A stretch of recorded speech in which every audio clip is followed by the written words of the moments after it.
ICCCon 2022. It is Sunday, and I am here with one of the artists of the Teenage Mutant Ninja Turtles, Jim Lawson. Thank you so much for joining us, man. Oh, it's my pleasure. Thanks for having me. Yeah, man. So I'm going to jump right in, and I'm going to ask how you got connected with the Eastman and Laird comic book.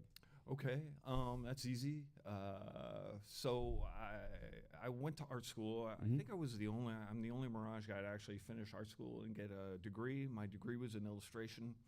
After I went to art school, I went home, got kind of a shitty job. Can you say that? Yeah. On the podcast? Yeah.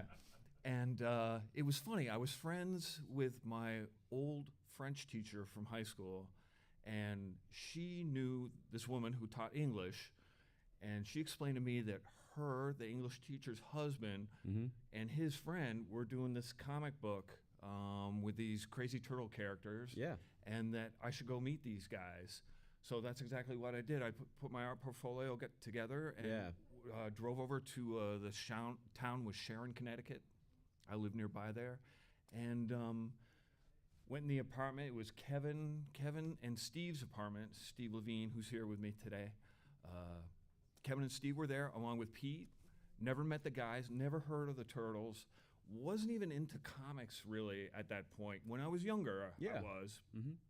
And they were just these crazy guys running around having a blast, and their great idea was to ask me if I was willing to. I think my first job was inking a backup story called Prime Slime Tales at the time, and that's how I joined the studio. Not long after that, they moved up to Northampton, Massachusetts. I followed them. Yeah. And the rest is kind of history. Yeah, man. And you created a character. I did. I created the Rat King. That is insane, because let me tell you, as a kid who watched the cartoon and saw the Rat King, like, that is a very unique character but it makes sense because of the whole, sewer, underground, everything. So it's kind of sticking with the theme, but, rats, nah.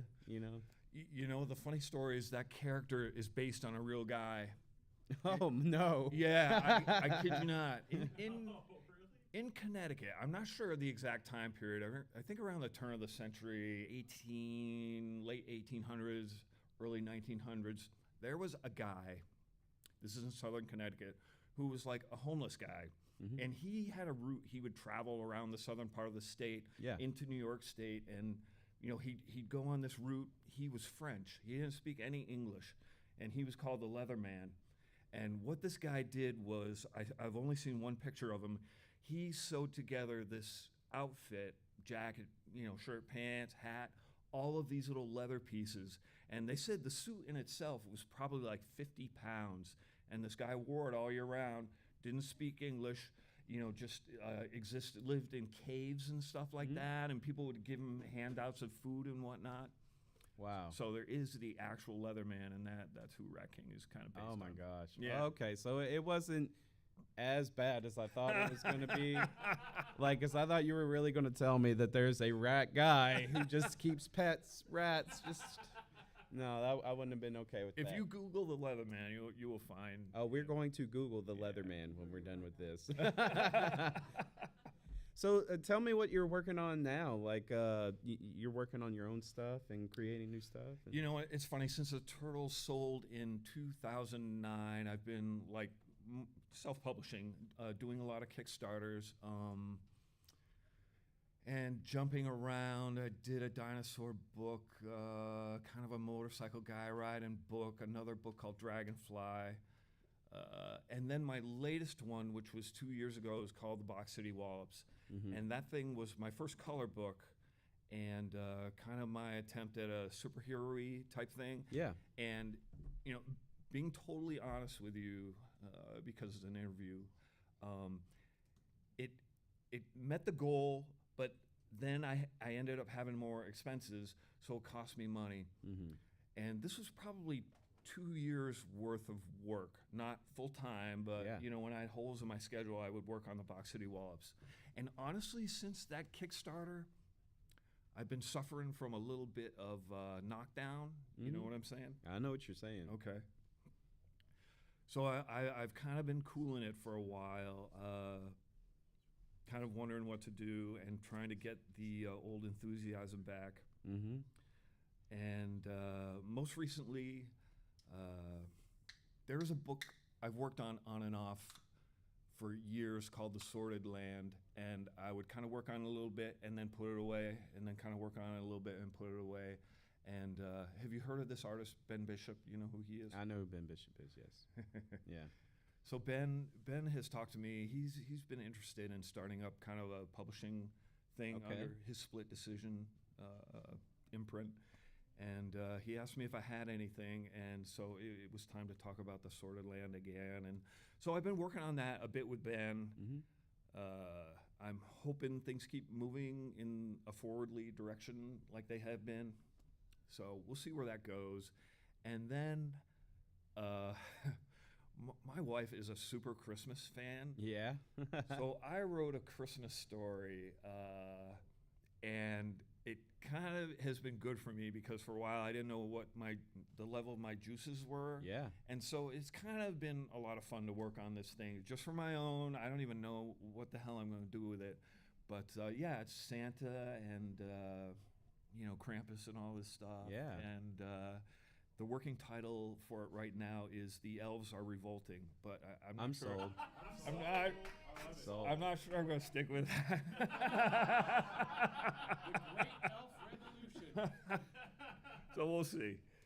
So let me ask you this. So from childhood, you were into comics. Then you kind of grew out of it, and then you were pursuing your your career in art and design, stuff like that. So would you say that working with Teenage Mutant Ninja Turtles for so long kind of influenced how you went towards your own book creations and character creations? Oh, yeah, absolutely. Originally I thought I was going to be more of like an illustrator. Mm-hmm. And I remember in art school seeing a dude doing comics, and it wasn't really like for kids comics. It was more like an adult themed thing. And it kind of opened my eyes that there is this part to comics, something that isn't just, superheroes and whatnot. And, working with Pete and Kevin too, oh man, it's just, I can't overemphasize how important that has been to me. I started off, like I said, inking. Then I kind of became a penciler, and then the writing came in, and hopefully it's good stuff. Yeah. I hear it, but I've gotten a lot of the criticism as well along the way. My style is definitely kind of funky, and it's grown a lot and changed a lot.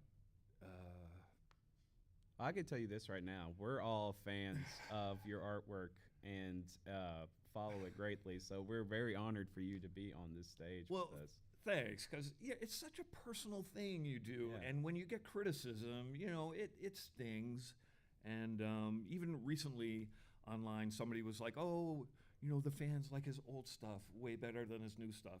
And for me, I look at my old stuff and all I see are mistakes and poor drawing and things I want to change. Yeah. So it's weird. It's a really weird thing. Well, see, only you can know the maturity in your artwork versus those who just want to stick with their nostalgia mind and be like, I like what he did before, but don't change, because a lot of people don't like the change. Yeah. So, when you're maturing as an artist, you know what needs to change for the better as an artist, because we're our own worst. I'm a musician, so we're our own worst critics. We always want to perfect something more to make it better, but that's you as an artist maturing. So we can't sit here and listen to the people who just look at our past and say, I want them to be like they were in the past. Can you draw it like the old way you used to draw it? Well, I'm just from your artwork, we followed your artwork. Me and my friend Micah, we grew up on your comic books. If I was a little later, I'd be up there asking a whole bunch of questions. Yeah. So, just one more question, if we got time. One more question. How does it feel? I know that, you've had your struggles, through, criticism and stuff like this, but how does it feel to be a part of many childhoods in this room right here, from the comic books to being developed into a cartoon, being developed into movies. You were a part of that.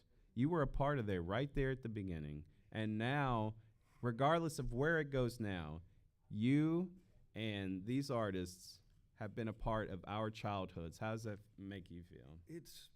It's overwhelming, and I don't know. I feel kind of embarrassed. Like, you know, I don't know. When I tell people, like, I always explain that it was kind of like luck and good timing that I kind of fell into this, you know, really. And there's, you know, it could have happened to anybody, quite honestly. I don't know why I was chosen or why it worked out the way it did.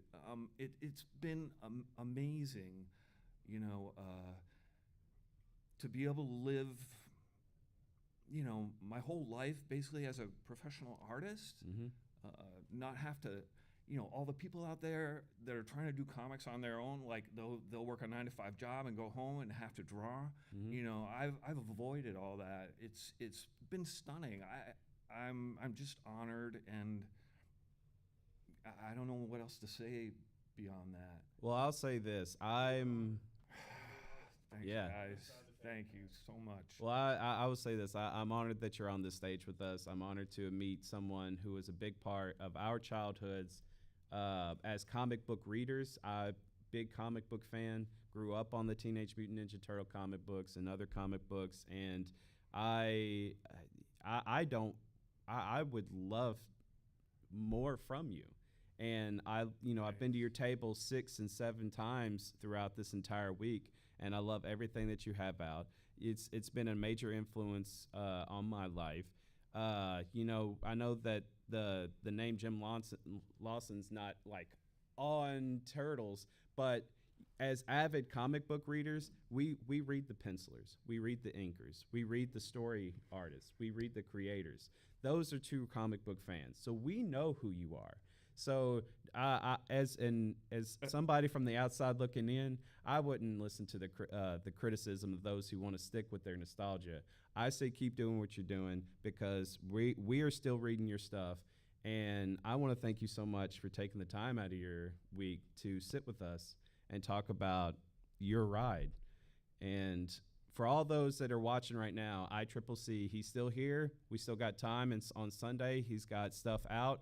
Come get a picture. Come get his signature. Come get a part of history. Jim Lawson, thank you so much for joining us, man. Thank you, guys. I appreciate it. All right, ECPCTV 2022 Sunday. One more day. Come meet the great Jim Lawson. Thank y'all so much. All right. Thank you, brother. This summer, saddle up in Smashville as the Music City hosts the hottest party of the summer, WWE SummerSlam Nashville. For the first time ever at Nissan Stadium, a little bit country, a little bit rock and roll, a whole lot of kick-ass. WWE SummerSlam, Saturday, July 30th. Tickets on sale now.